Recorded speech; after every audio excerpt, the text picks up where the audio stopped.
नमस्कार. श्री स्वामी समर्थ. आजचा विषय आहे देवघरातील कलश आणि नारळ कधी ठेवावा, पाणी किती दिवसांनी बदलावे, नारळाला कोंब आला तर काय करावे. आज मी तुम्हाला देवघरात ठेवला जाणारा कलश आणि त्यावर ठेवलेला नारळ याबद्दल खूप महत्त्वाची गोष्ट सांगणार आहे.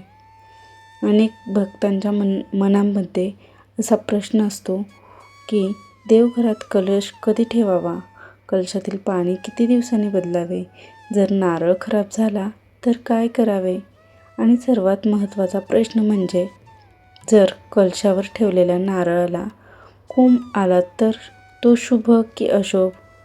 आज आपण हे सगळे अगदी सोप्या आणि समजेल अशा भाषेत जाणून घेणार आहोत. सर्वात आधी पाहूया कलश कधी स्थापन करावा. सामान्यतः कलश स्थापना ही गुढीपाडवा, नवरात्र, वास्तुक शांती, लग्न किंवा एखाद्या शुभ कार्याच्या वेळी केली जाते. पण जर तुम्हाला देवघरात भक्तिभावाने कलश ठेवायचा असेल तर तो सोमवार, गुरुवार किंवा शुक्रवार या दिवशी ठेवला तर चांगले मानले जाते. आता पाहूया कलश कसा ठेवायचा. कलश ठेवताना शक्य असल्यास तांब्या किंवा पितळाचे कलश घ्यावा. त्यामध्ये स्वच्छ पाणी भरावे आणि शक्य असल्यास थोडे गंगाजल टाकावे.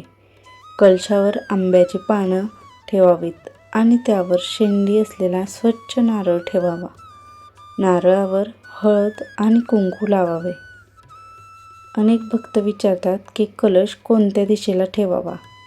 शक्यतो कलश देवाच्या उजव्या बाजूला ठेवावा आणि देवघर पूर्व किंवा उत्तर दिशेला असेल तर ते अधिक शुभ मानले जाते. आत्ता अजून एक महत्त्वाचा प्रश्न म्हणजे कलशातील पाणी किती दिवसांनी बदलावे. कलशातील पाणी खूप दिवस तसेच ठेवू नये.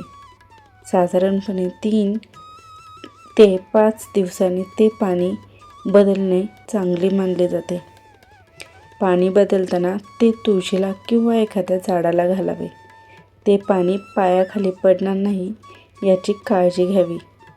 आणि आता सर्वात महत्त्वाचा प्रश्न, जर कलशावर ठेवलेल्या नारळाला कोंब आला असेल तर काय करावे. अनेक लोकांना वाटतं की हे अशुभ असतं, पण खरं तर तसं नाही. नारळाला कोंब येणं म्हणजे नवीन जीवन आणि वाढ यांचं प्रतीक मानलं जातं. म्हणून अनेकांच्या मते तो अशुभ संकेत मानला जातो. जर नारळाला कोंब आला असेल तर तो नारळ जबरदस्तीने तोडू नका. काही दिवस देवासमोर ठेवा आणि नंतर तो वाहत्या पाण्यात विसर्जित करू शकता किंवा एखाद्या झाडाखाली ठेवू शकता.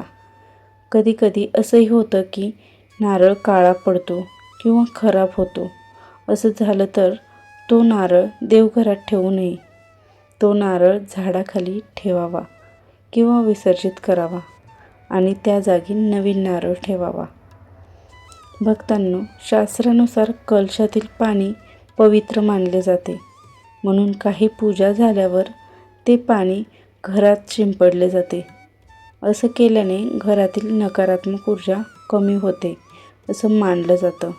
आणि सर्वात महत्त्वाची गोष्ट म्हणजे देवाला सर्वात जास्त महत्त्व असतं ते आपल्या भक्तिभावाला. जर मनापासून पूजा केली तर देव नक्कीच प्रसन्न होतात. आता मला तुम्हाला एक प्रश्न विचारायचा आहे. तुमच्या घरी कधी कलशावरचा नारळाला कोंब आला आहे का? असेल तर मला कमेंटमध्ये नक्की सांगा. तुमचा अनुभव वाचायला मला नक्की आवडेल. देवघरात ठेवलेला कलश आणि नारळ हे आपल्या संस्कृतीला खूप पवित्र मानलेले प्रतीक आहे. जर आपण श्रद्धेने पूजा केली तर घरात सुख, शांती आणि समृद्धी नक्कीच येते. श्री स्वामी समर्थ. श्री स्वामी समर्थ. श्री स्वामी समर्थ नामस्मरण करत जावे. आणि व्हिडिओ आवडला असेल तर लाईक करा, शेअर करा, चॅनलला सबस्क्राईब करा. धन्यवाद. श्री स्वामी समर्थ.